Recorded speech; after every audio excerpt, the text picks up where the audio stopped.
Meron po mag-guide po sa mga bago nating uh, baptized uh, brethren regarding po sa mga music na inaawit po natin. So yan po ang mga makabagong contemporary Christian music na labeled as Christian, but sadly, nakatuon kasi siya doon sa ikaw na kung ano yung pangangailangan mo and how you appreciate God based on your own need. So yun ang problema sa mga bagong awitin. So it focuses on what I want and what people wants to hear. So maganda nga naman pakinggan na ako'y sa'yo, but wala siyang ganong kalalim na, but anyway, yeah, we appreciate giving the song. So we appreciate yung effort na pinractice po yan. So salamat po kay Francesca, Laika. Sino? Si Laika. Oo, salamat ka, Ate Laika. Anyway, yan, salamat po. Hindi na tayo magpapakatagal, tayo po mag-aaral na ng salita ng ating Ama. So please continue to pray for me.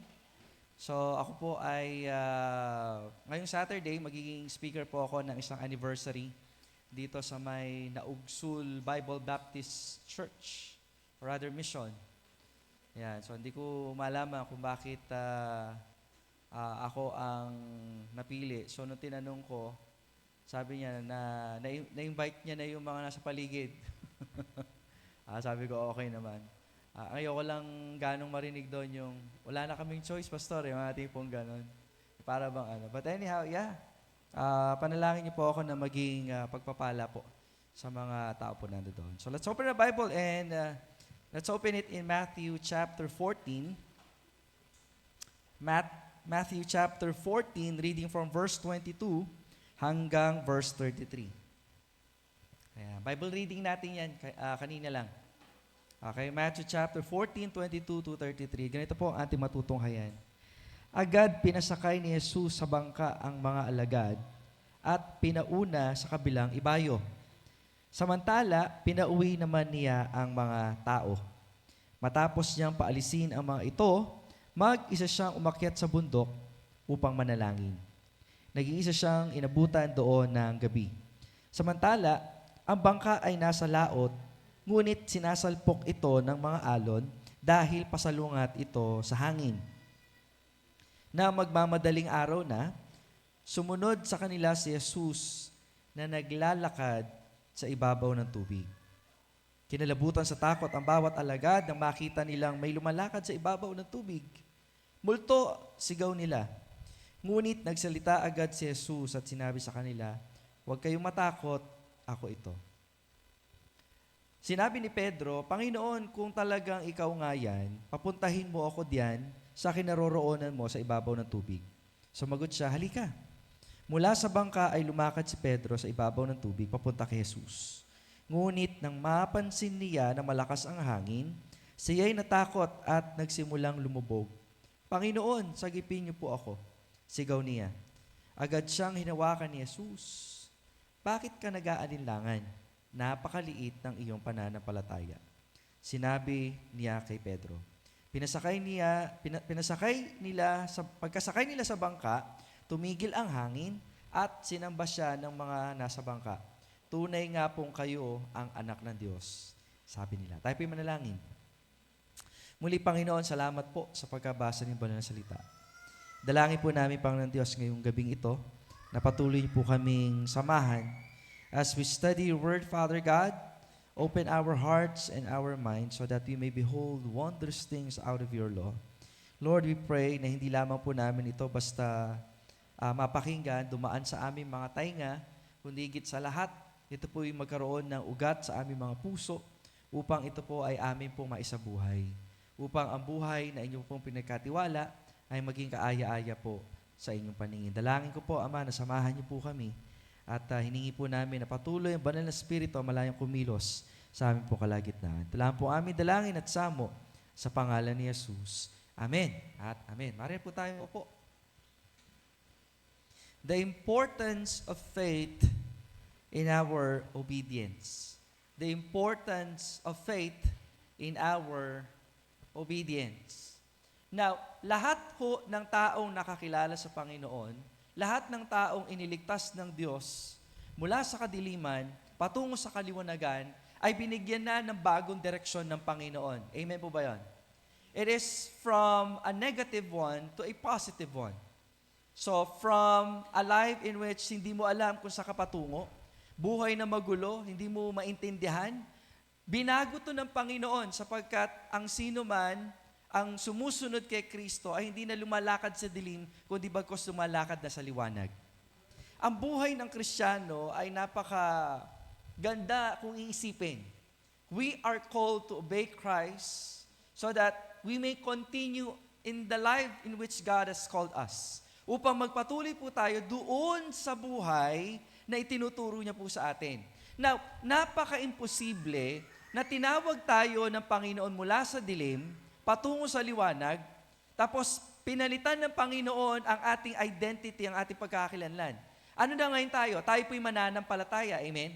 Tayo po ay sumusunod sa Panginoon. Imposible na ikaw ay tawaging tagasunod, ngunit ikaw ay pasaway. Ulitin ko, mahirap na tawagin na ikaw ay tagasunod and yet ikaw ay pasaway. It's because if you have the identity, you should live that identity because that is the purpose in which why you are saved. Yun po yung dahilan kung bakit po tayo iniligtas. So kung ngayon kung lalakad tayo sa pananampalataya, ngunit hindi tayo lumalakad na may tamang pagsunod, hindi po ito nararapat sa isang mananampalataya. Now, ngayong gabing ito, sasagutin lang po natin yung tanong, why faith is needed in obedience? Why faith is needed in obedience? Kaya nga, di ba ang title, The Importance of Faith in Our Obedience. Kasi hindi naman lahat ng lumalakad o sumusunod sa Panginoon ay meron totoong pananampalataya. Nagigets po ba niya? Kapag sinabi po natin kasing pagsunod sang-ayon sa kalooban ng Diyos. Meron kasi mga pagkakataon na as if you are walking in accordance to God's provision, to God's command, and yet hindi tama yung puso po natin. We have seen that over and over again sa buhay po ng mga hari. Tama po ba? It means, mga kapatid, kapag tayo ay tagasunod ng Diyos, sinusunod natin yung alin, yung kalooban niya. Kasi kapag hindi tama ang ating pananampalataya, hindi ho magiging tama ang ating pagsunod. Meron mga tendency na kaya ka lang sumusunod, it will benefit you. Maybe kaya ka lang sumusunod, alam mo yun, you have something to get out from it. Meron ka lang makukuha. Kaya nga, ang gustong pagsunod sa atin ng Panginoon ay merong pananampalataya. So, paano po natin ito masasabi? Now, in the story, kung makikita niyo po dyan, it is the story in which ang Panginoon ay sumunod saan? Sa mga alagad. So, you have to understand, ano nga ho ba yung konteksto nito? Right? So, ang mga alagad, sila po ay sumusunod sa Panginoon, kasi baka malito kayo Sumusunod sila sa Panginoon because as a student, as a disciple, they have to obey what Christ is telling them. They have to obey what Christ is teaching them. Kinakailangan nilang sumunod. Kinakailangan nilang sumunod kasi kinakailangan nilang lumago. Kinakailangan nilang sumunod kasi kinakailangan nilang matuto. Sa buhay nating ito, mga kapatid, we have to learn what Christ is teaching us. Kasabay nun, we have to unlearn kung ano tinuturo ng mundo. Hindi po pwedeng sabay. Kasi ang paraan ng mundo at ang paraan ni Kristo, magkaiba ho yan. Magkaiba. So when we are following or obeying Christ, again, ulitin ko we have to learn what Christ is saying to us and we have to unlearn, kinakailangan po natin tanggalin, kinakailangan po natin kalimutan ang itinuturo, ang panuntunan ng mundong ibabaw. The world will tell you that for you to have peace, dapat kinakailangan magkaroon ka ng security. Security in which panglupa lang. While the security na ibinibigay sa atin ng Panginoon, it is something na hindi kayang bayaran ng pera. Amen? Sa mundong ibabaw, alam mo yun, para magkaroon ka ng kasiyahan, kinakailangan marami kang pera. So gagawin lahat ng tao para magkaroon ng pera, tama? Babawasan nila yung timpla ng semento pag gumagawa sila ng kalsada. Contractor pala ito. Well, setting aside all of that, pag sinabi naman nating mananampalataya kay Kristo, ibig sabihin ganito, please makinig kayo, may pera man o wala, may kapayapaan. May pera man o wala, may kasiyahan. And until you understand that, kasi may iba, nilalabanan pa yung ganung konsepto. Di ba? May pera ka na o wala, umiiyak pa rin daw. At least yung mayaman, umiiyak saan? Sa masarap na kama, sa magandang kotse. Mga kaibigan, mga kapatid, mga minamahal, yan ay panandalian at panlupa lang. We are called to set a higher standard when we are obeying Christ. In Colossians chapter 3, it's very clear, tama? Colossians 3:2, if I'm not mistaken. Tingnan nga natin. Colossians chapter 3, verse 2, set your affections or affection on things above. Pag sinabi nating affection, all the desires, all that is hinahanap ng tao, ano sabi dyan? On things above, not on things on earth. Malinaw yan eh. So kung makalangit ang ating konsepto, ang ating pamumuhay, yung ating pananaw, yung ating pananalita, yung ating pananamit, yung ating pag-iisip, kapatid, walang dahilan para hindi maging masaya sa buhay. Walang dahilan kung bakit hindi tayo magiging payapa sa buhay. I know it's difficult, mga kapatid. Pero kasi ang tanong dyan, kanino nga ba nakafocus ang ating kaisipan? Kasama yun sa points natin, pero I want you to understand that focus is important. Amen? Ang taong walang focus, delikado ho yan. In any aspects of life, sa driving man yan, sa pag-aaral man yan, or even sa trabaho man yan, at kahit na sabihin sa paglilingkod, if you don't have focus, it will get you to nowhere. It will get you nothing. Tama? Ang tao walang focus, wala patutunguhan yan. Now, dito sa ito, the disciples' experience is a kind of experience that God allowed it to happen. Nakikinig po ba kayo? So, yung pinagdadaanan nilang hirap, inalaw ng Diyos yun. Ngayon, kung mananampalataya ka kay Kristo, mga kapatid, mararanasan natin ang hirap ng buhay. Tanggap niyo na ba yan? Tanggap niyo na ba ng buo yan? Remember, hindi sila nakaranas ng hardships dahil pasaway sila.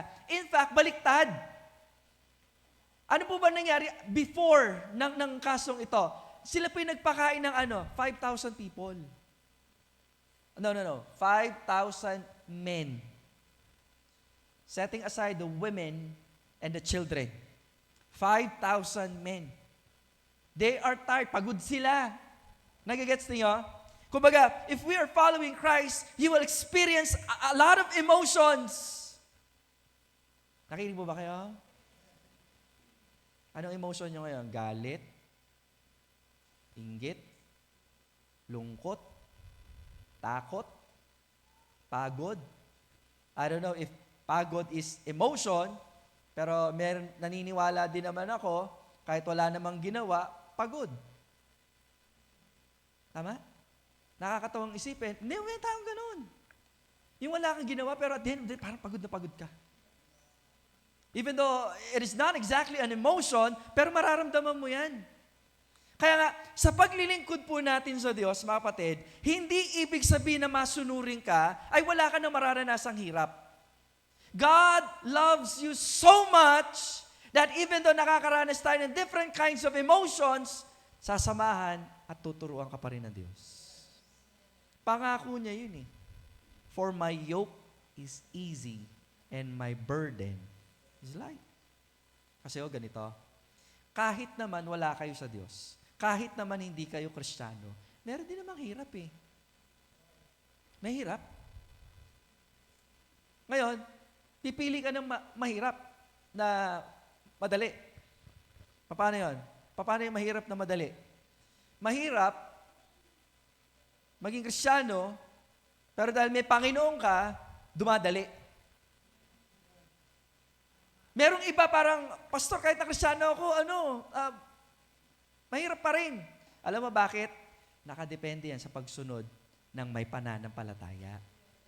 Kapag kulang ka sa pananampalataya, Oo, Kristiyano ka nga. Pero ang hirap. Kaya nga hindi madali, mga kapatid, mga minamahal. We need to put all our trust. Di ba? Kinakailangan ng pagtitiwala eh. Pag sinabi kasi natin pagtitiwala sa Diyos, pag sinabi natin pananampalataya sa Diyos, nagtitiwala ka kung sino siya at kung ano yung magagawa niya. Kaya pala paulit-ulit na sinasabi ng Panginoon yung I am. Tama? I am the vine, ye are the branches. Hindi ka pwedeng mamunga kung malayo ka saan? Sa puno. Sabi doon, for without me, you can't do nothing.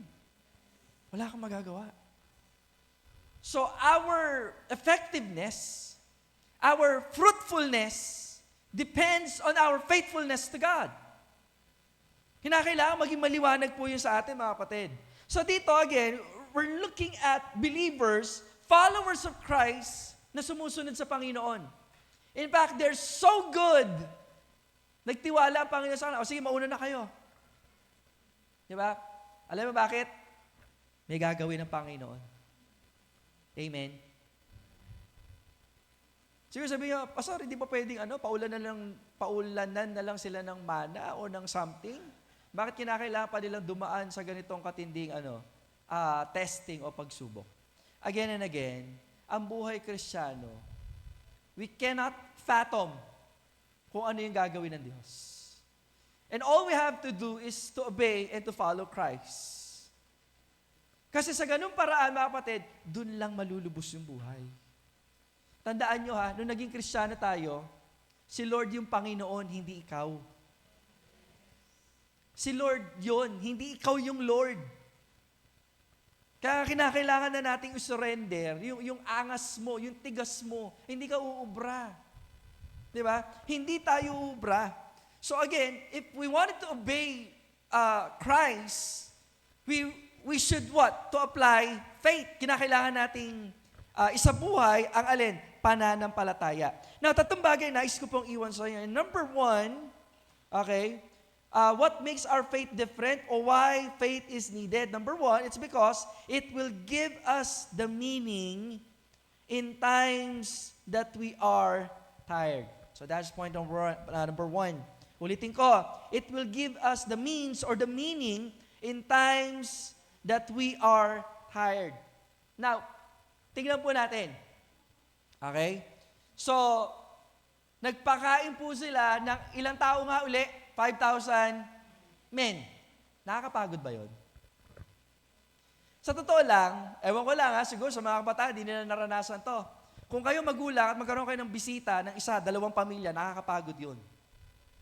Aasikasuhin mo yun? Hindi lang yung pagpapakain kasi nga, tatanungin po sila, are you okay? But take note, hindi lang po ito basta 5,000 men. It's more than that. Siguro kulang-kulang 10,000 ito. But since they are in the ministry, kinakailangan tanggap na nila na ang paglilingkod sa Panginoon ay isang nakakapagod na gawain and yet it is a fulfilling one. It is a fulfilling one. Yan yung dahilan kung bakit nalulungkot kayo kapag di kayo nakapag-attend ng prayer meeting. Diba? Hindi kayo nakakasali sa press o sa Bread for Life. Kasi kapag naintindihan mo na ang sarap at ganda ng gawain, hindi lang basta hanapin mo yung yung feeling na alam mo yun, na-achieve mo yung part mo as a Christian. No, it's not that.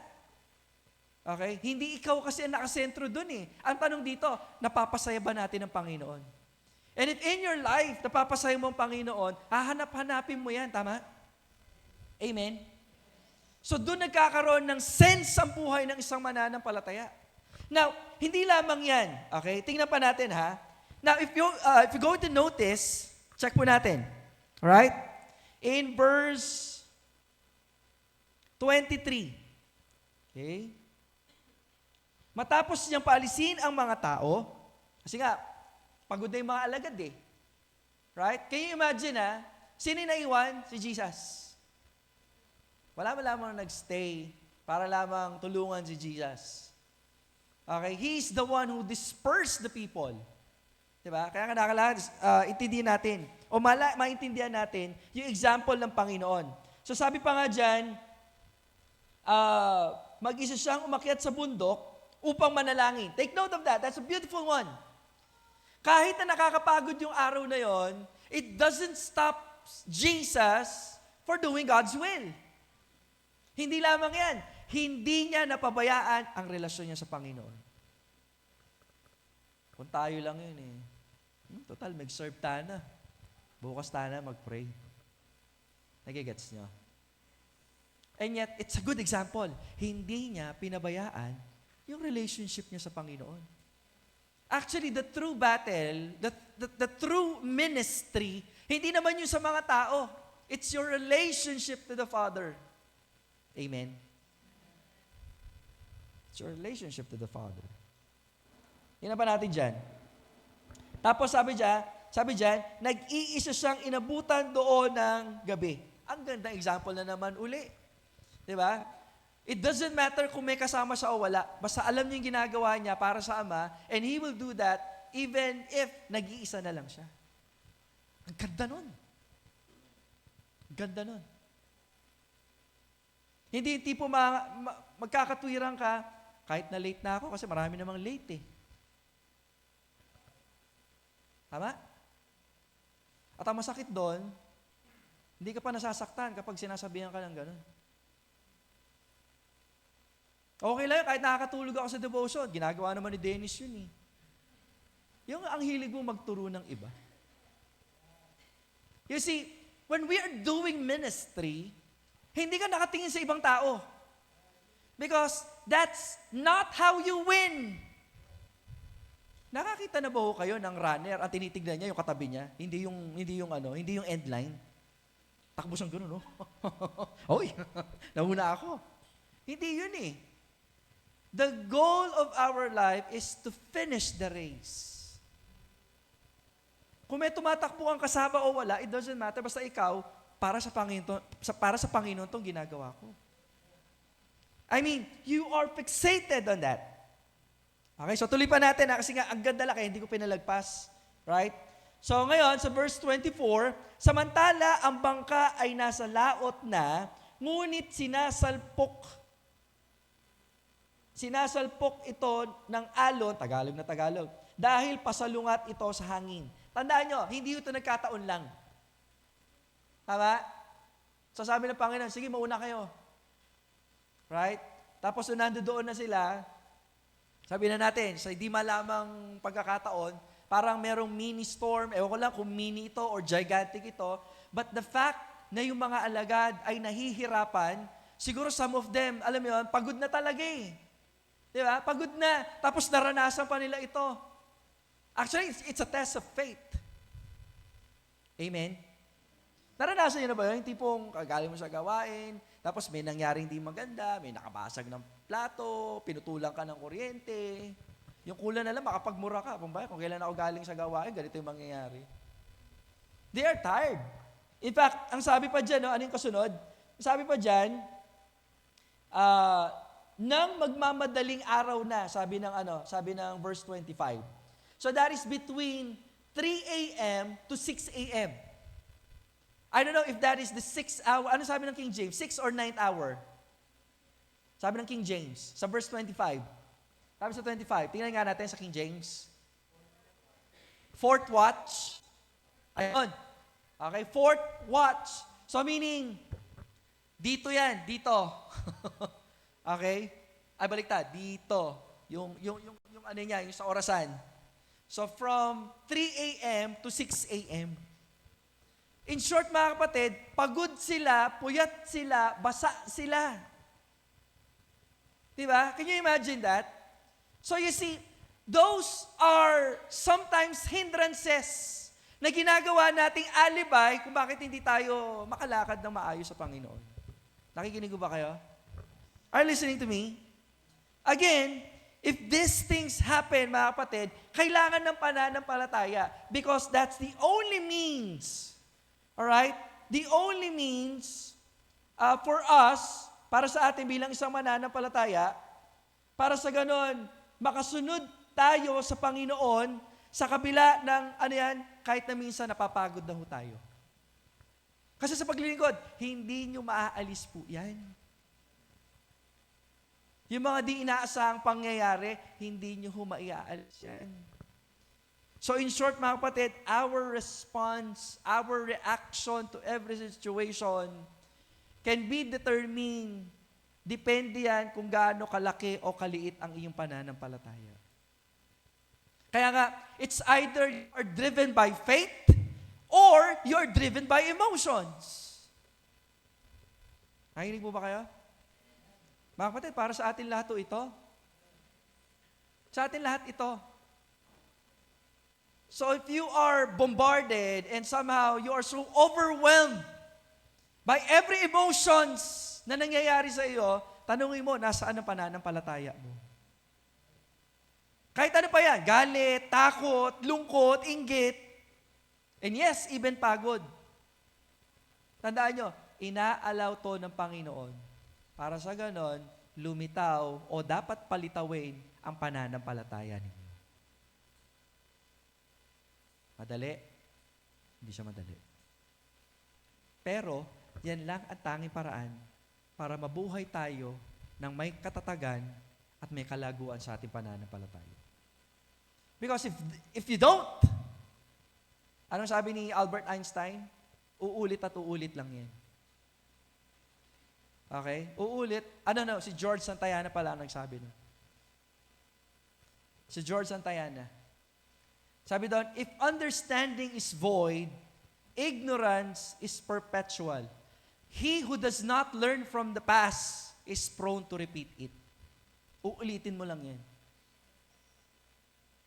Sabi doon, Tagalogin ko kung ang karunungan ay kapos, okay? If understanding is void, ignorance is perpetual. Ang kamangmangan ay hindi matapos-tapos.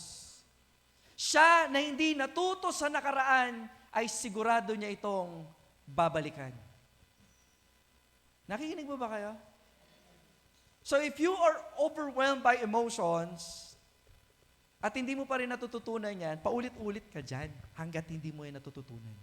Dalawa lang magiging tendency niyan. Lalapit ka sa Panginoon or palayo ka na ng palayo sa Panginoon. Bakit? Di ka natututo Di ka natututo. Hindi pwedeng ihain sa iyo ang stage 2, ang step 2, hanggat hindi mo na-overcome ang step 1.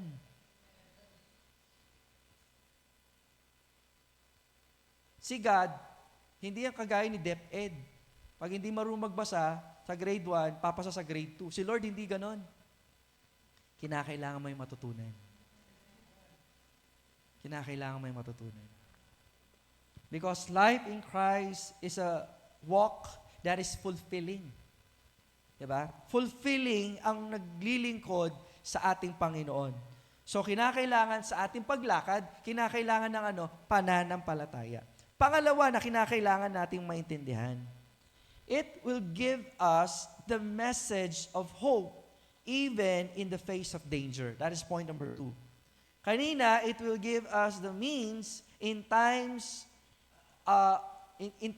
that we are tired, we are tired. And number 2, it will give us the message of hope even in the face of danger. Okay, so napakalaga yan. So dito, hindi lamang sila basta hindi lamang sila basta nakakaranas ng pagsubok. God allowed it to happen. Pero ang kagandahan sa Panginoon ganito, kahit na inaalaw niya ang mga pagsubok sa buhay, imposible na wala siyang probisyon, imposibleng wala siyang pangako, imposibleng wala siyang proteksyon. Tama? Ano yung pangako ng Panginoon sa kanila? Tingnan natin Alright? Tingnan po natin. So, nung sila ay nakakaranas na ng pagbayo ng hangin kasi nga pasalungat, madaling araw, sabi ko, they are tired, diba? They are wet, diba? Every emotion sa pwede nilang maisip, nadagdagan pa. Ano nangyari? So, nung nagmamadaling araw, naglalakad si Jesus sa ibabaw ng tubig. Imagine niyo yun. Pagod ka na. Siguro kung ikaw to, tanggal ang pagod mo Diba? Naranasan niyo na ba yun? Sino ditong matatakotin? Paano ba to? Napupupo ka. Tapos biglang may naramdaman kang something. Biglang mawawala yung nararamdaman mong pagpupupo no? Bakit? Na-overwhelm ka ng sobrang takot. Siguro ganun din nangyari dito sa mga alagad. So ang sabi po diyan, kinalabutan sa takot ang mga alagad nang makita nila na may lumalakad sa ibabaw ng tubig. At anong sabi nila? Multo. So they have the concept of ghosts back in their days. Hindi siguro kagaya ng sa atin, hindi nila sasabihin, lolo ko yan. Lolo ko sa tuhod, lolo ko sa kuko. Hindi siguro ganon. But they have the concept of evil spirit during that time. So ngayon, anong ibig sabihin nito mga kapatid? Sila po ay pagod, sila po ay basa, sila ay takot, different emotions, and yet again, the message of hope na meron po sila, yung sinabi ng Panginoon sa verse 27, they have given them an assurance na hindi sila dapat matakot. Tama? Kasi nangyayari, kung bakit tayo natatakot, meron tayong mga bagay na hindi naiintindihan. Meron tayong mga bagay na hindi alam. Kaya dapat lubos yung pagtitiwala natin sa Panginoon. Nagigets niyo po ba? Kailan nag-start to? Nung mga bata tayo, dalawa lang daw ang kinakatakutan ng mga bata. Okay, yung height, I forgot the other one. Sound. The height and the sound. Nag-i-stem lang daw dun sa dalawa. Okay? Yung height, yung pag hinagis, ganon. Tapos yung pangalawa daw, ano sabi kanina? Sa sound. So pag may narinig sila, bagay kayo tayo din naman Tama? Meron may dinownload akong video, the sound of different birds, kagaya ng shoebill, for example, shoebill. Yung tunog niya, para siyang Armalite. As in talagang tatatatatatatatat. Tapos meron pang isa, I forgot the name, para siyang umiiyak na bata. Kita mo, ibon talaga. Di ba? So pag nasa bundok, gano'n yung maririnig mo, sabi, ay, tiyanak, sabi lang gano'n. Di ba? Bakit ko siya nasabi ito? These people, they are afraid of something na wala silang kasiguruhan. Okay? Bakit hindi sila sigurado? Can you imagine take note mga kapatid. You have to understand that these people are very experienced in fishing. In fact, I believe they are swimmers kasi malapit lang sila dun sa area. Siguro kung di man lahat, hindi siguro lahat pwedeng matakot kasi nga kagaya ni Peter. Peter is a professional fisherman. Pero isipin niyo lang kung sa lupa, makakita ka ng multo, ano gagawin mo? Kakaripas ka ng takbo. Nasa tubig sila. Saan sila tatakbo? At pangalawa, kung nasa tubig man sila, ang lakas ng hangin. Di ba? So the only assurance, the only message of hope na natanggap nila ay mula sa Panginoon. So sabi niya dyan, huwag kayong matakot. Ano sabi niya? Ako ito. Right? That is the kind of assurance, that is the kind of message na kinakailangan natin maalala mananampalataya. Amen? Ang daming pangako ng Diyos. And those promises of God can give us an assurance na kahit na gaano pa katindi pinagdadaanan mo, ang Diyos lang pwede makapagbigay sa'yo ng kasiguruhan ng buhay dito sa mundong ibabaw. Wala nang iba. He can give us the hope. Kasi kung meron man, mawala ng lahat, wag lang pag-asa. Sa isang tao, pansinin yung taong walang pag-asa. Hindi siya masaya, tanungin mo siya, wala siyang pakialam. In short, walang buhay. Amen? Pwede ba tanungin mo yung sarili mo? Ikaw ba ay nabubuhay sa kawalan ng pag-asa? The next question will be, may Kristo ka ba sa buhay? Kasi yung dalawa, hindi siya pwedeng magsabay. It's either wala ka sa Panginoon, kaya wala kang pag-asa, wala kang kabuhay-buhay. Pero imposible na sasabihin mo, mananampalataya ka, na dapat meron kang pag-asa, meron kang galak, meron kang, tuwa, and yet wala. Yung wala ka man lang kabahid-bahid ng kabuhay-buhay man lang. Tingnan mo nga yung katabi mo kung may buhay. Kasi imposible yun Di ba? only the hope in Christ will give us life. Tama? Tanging yung pag-asa lamang na nakikristo ang magbibigay po sa atin ng alin? Buhay. Di ba? Buhay and at most, syempre, yung miracle na tinatawag. I remember Peter, siningit dito Di ba? So, nung sinabi ng Panginoon siya, so yung pinakamadaldal sa kanila, si Pedro, sabi niya, Lord, sabi niya, Panginoon, kung talaga ikaw yan, papuntahin mo ako dyan sa kinaroroonan mo sa ibabaw ng tubig.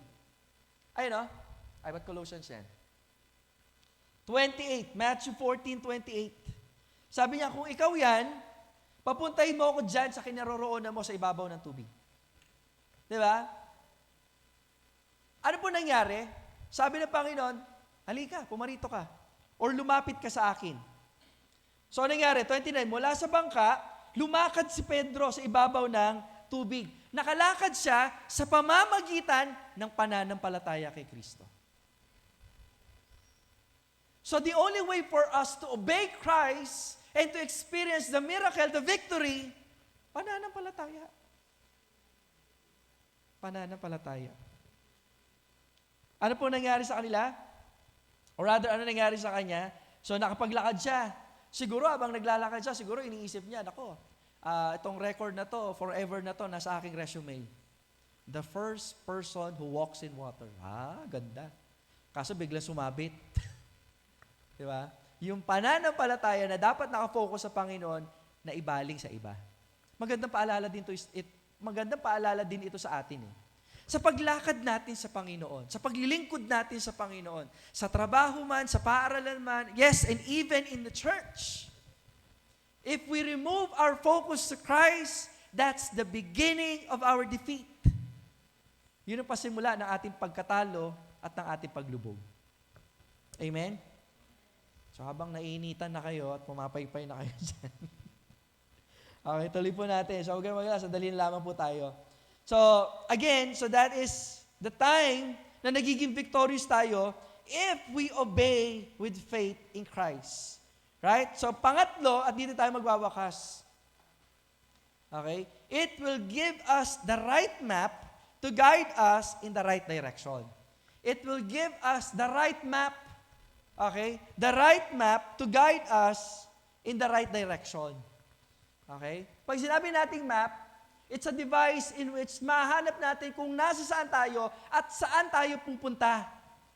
Tama? So dito sa pagkakataong ito, alright? So nakita po natin kung gaano kahalaga, sino? Si Kristo.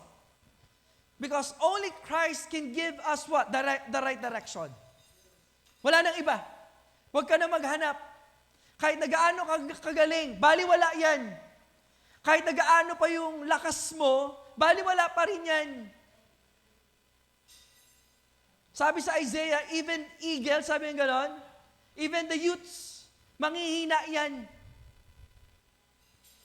Pero kung sino man daw yung nagtitiwala at naghihintay sa Panginoon, sila lang yung magkakaroon ng kalakasan. That's a good promise. That's a good promise. Mga kapatid, that is the kind of faith na kailangan natin if we wanted to obey Christ.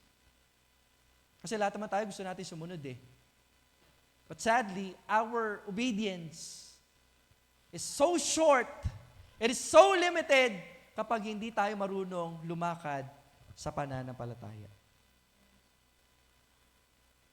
Kaya bandang huli, di ba, nung naglakad si Pedro, tumingin siya sa alon, lumubog siya Diba? Pansinin yung sinabi ng Panginoon. Ano yung pinaka-element po dyan? Sabi dyan, verse 31. Kasi nung lumulubog na siya, meron siyang nasambit. Sabi dyan, panalangin. Ano sabi niya? Sagipin mo ako. Take note fisherman ito. Diba? But anyhow, ano sabi ng Panginoon dyan? Sa 31, agad siyang hinawakan ni Jesus, bakit ka nag-alinlangan, napakaliit ng iyong pananampalataya. That is the difference when we are obeying Christ. Faith is the difference. So kung hindi totoo ang iyong pananampalataya, hindi totoo ang ating pagsunod. Kung hindi totoo ang ating pananampalataya, hindi totoo ang ating pagsunod. Kaya nga at the end of the day, ano yung ginawa ng mga alagad? So pagsakay ni na Pedro at ni Jesus sa bangka, sabi ng 32, tumigil ang hangin. It is all but just a test to the disciples. Lagi itong ginagawa ng Lord eh. Actually, kung mapapansin ninyo, madalas itong mangyari. Okay? Ganon din nangyari nung umulan din, tama? Nung bumagyo din. Tapos natutulog si Jesus sa likod. Naalala ninyo? Ganon din yun. Napakaliit ng inyong pananampalataya. Kasi nga, hanggat hindi ka natututo sa level 1, you will not grow as a Christian. Hindi ko sinasabing hindi ka saved. Saved ka naman. Kaso nga lang, ang pangit nun kung hindi ka lumalago sa pananampalataya. Kung laging issue pa rin, laging late. Kung issue pa rin, lagi sa devotion. Kung issue mo pa rin, lagi ka nagagalit sa iyong kapwa. Kung issue pa rin, lagi ka naiinggit sa iyong kapwa na yung mayaman sila, ikaw hindi. Wala ka ng paglago. Na dapat sana, nagdi-disciple na tayo. Kumbaga, natatamasa na natin ang kalaguan spiritual dahil malalim na pagkakilala natin sa Panginoon. Paano lumalaliman? Nasa pagsunod, hindi sa sitwasyon. Hindi ibig sabihin na wala kang problema, ay malago ka na sa pananampalataya. Hello? Hindi yung ganun yan, ha? Ang paglago sa pananampalataya, ibig sabihin gaano mang karami ang sitwasyon na yung pinagdadaanan, hindi nagbabago ang pananampalataya at pagsunod mo sa Panginoon.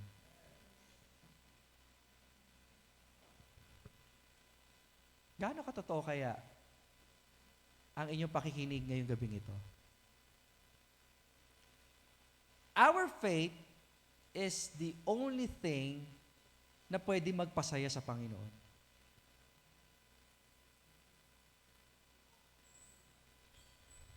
Hindi ko alam kung ilang taon pa tayo magiging ganito. But I hope and I pray that as time goes by, habang lumilipas yung panahon, sana talaga may paglago po tayo sa pananampalataya. Na hindi na lamang tayo basta, alam mo yan, nadadaan ng bawat emosyon na ating maramdaman, kundi sa bawat emosyong ito ay mapagtagumpayan natin ang ating sarili.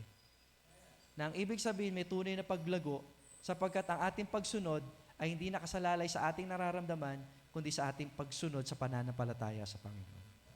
Faith is the difference in our obedience. Anong gagawin natin? Humingi tayo ng increase ng pananampalataya sa Panginoon. We have to listen to God's Word.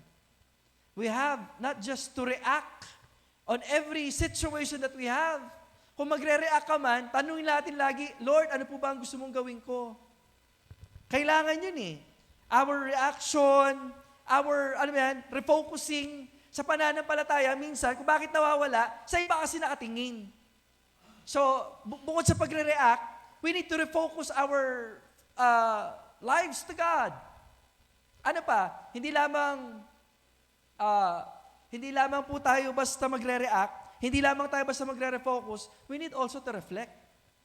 Diba? Kasi aminin man natin at hindi, dumadaan po tayo sa pagkakasala. Kakamali. So pag-aralan natin, Lord, ano po ba yung dapat kong gawin upang mapagtagumpayan ko po itong area ito sa aking buhay? Just like the disciples, lagi din tayong tinuturuan ng Panginoon. In fact, your situation right now, yan ay pagtuturo ng Panginoon. Tanong, ano yung natutunan mo? Kung kinakailangan bumalik, but this time around, maging matalino ka na. Sa pagbabalik mo, sa lesson na itinuturo sa'yo ng Panginoon, kinakailangan mo nang maging matured. Kinakailangan natin lumago sapagkat wala tayong ibang gagawin, kundi pasayahin ang ating Panginoon. And that's how faith is important in our obedience. Tayo po lahat tumayo. Tayo po'y manalangin. Tayo po'y manalangin. Naman naming Diyos, salamat po Ama sa gabing ito. Salamat sa patuloy na patnubay. Salamat sa lakas. Salamat din po, Panginoon Diyos, dahil alam po namin na sa bawat aspeto na aming paglakad at ang aming pamumuhay, ay kayo po ang nagtuturo sa amin. Dalangin ko po, Ama, sa akin po mga kapatid na nandito ngayon, na matutunan po namin isuko sa inyo mga bagay na hindi nararapat sa inyong paningin. At hiningi ko po, Panginoon Diyos, na mula sa mga bagay na ito, matuto po kami upang kilatisin namin ang bawat sitwasyon. Not just to react, but rather, Lord, to ask, Lord, ano po ba yung dapat namin gawin na makakasaya sa inyo? Not only that, O God, there are times, Panginoon, na masyado kami nakatutok sa mga bagay na mga makamundo. Help us to refocus our attention sa inyo po lamang, Panginoon. Dalangin ko po, Panginoon Diyos, sa minsan pa, samahan niyo po kami. And Lord, help us to reflect. Lagi po namin isipin.